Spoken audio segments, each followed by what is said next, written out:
When I was in the octagon, I always wanted my people in the crowd. There's nothing like your people going insane at the fight. So it was always important to me that my people could get the best seats at the best price. And my sponsor, GameTime, is the best way to do that. Look, I'm not easily impressed, but GameTime got me. It's the only ticketing app that gets you complete peace of mind with your purchase. I can actually see the view from my seat on my phone before I buy. Their all-in pricing shows me my total cost up front. And I can buy tickets in seconds with just 2 taps. No queues, no spinning wheels, no stress. Just me, my phone, and a couple of killer seats. They've even got incredible zone deals. I pick the sections, they pick the seats, I save even more. And GameTime is proud to offer the most flexible customer service policy in the ticketing industry. They have your back with GameTime ticket coverage, including the lowest price guarantee, event cancellation protection, 24-hour returns, and more. If you find tickets in the same section and row for less, GameTime will credit you 110% of the difference. GameTime is going to give you 110% of the difference. That's not talk, guys. That's a guarantee. Download the GameTime app. Use code Chael and get $20 off your first purchase. Last minute tickets, zero stress. Just click the link below.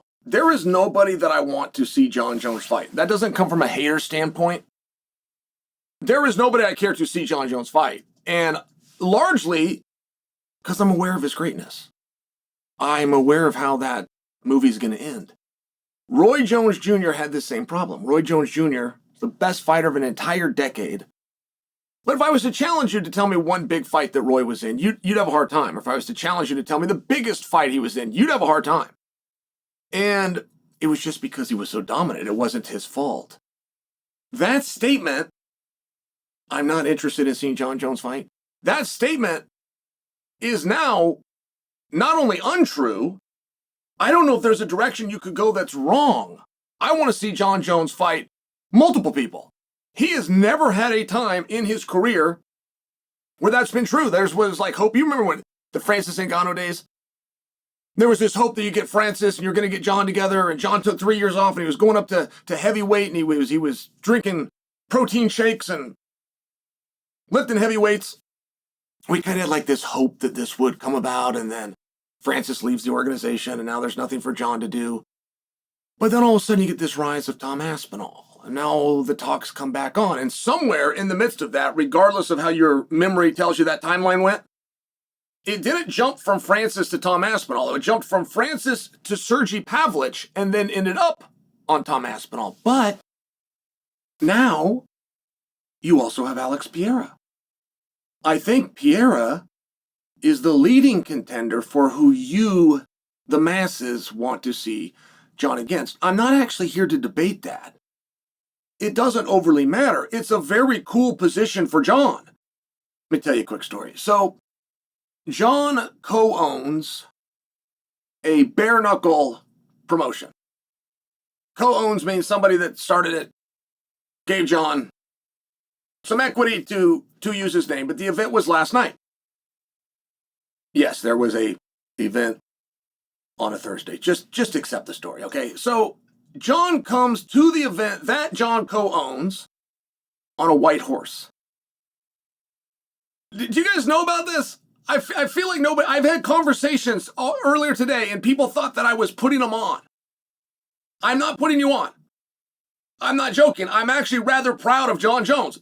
This was awesome. Not to mention, I could tell you 10 other things that Jon Jones has done recently that are awesome.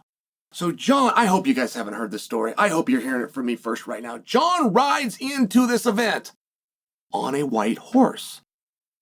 The white horse has an eye patch. Okay? Now he's taking this shot, he's taking this dig at Tom Aspinall. And this was a thing of brilliance. You know, it really was a thing of brilliance. My favorite part about this is how upside down, right? When you're telling a story, don't let the truth get in the way. Like, don't let reality be the indicator of whether or not you should tell the story. So Jon is taking this shot at Aspinall. It would seem as though he wants to fight Aspinall. The reason that is so poetically beautiful is Jon has been offered the fight against Aspinall. They have been begging and rolling the red carpet out to get Jon to fight Aspinall. Now Jon is building, working towards getting a fight with Aspinall, the very guy who they've been trying to get him to fight all along.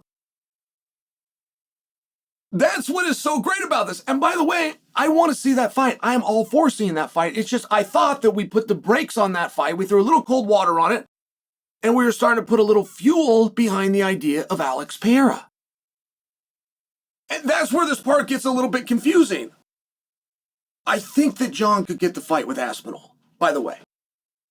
I do not believe that Ciryl gets the next fight with Aspinall and that's done. I realize the headlines are against me. I realize other things have been said. But before you go out and make any fight, one thing that you have to do is you got to talk to this side and you got to talk to this side. If all of a sudden Jon Jones says, I want the fight, and Ciryl can fight the winner. If that's Tom, great, you got to fight for Ciryl. If it's me, I guarantee that I'll fight Ciryl.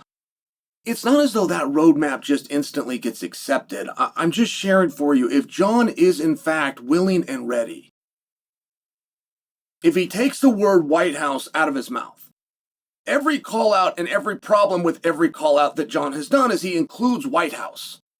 And it's one of these things where it's like, hey, we don't want to wait. We get that waiting's good for you. We get that you sat years at a time. If there's something hot, if you got two guys that want to fight and you got some reason to fight, we want to get them in the ring.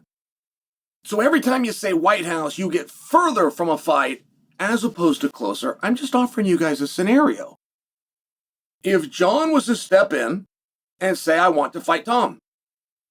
Tom has been ducking me. Tom is a coward.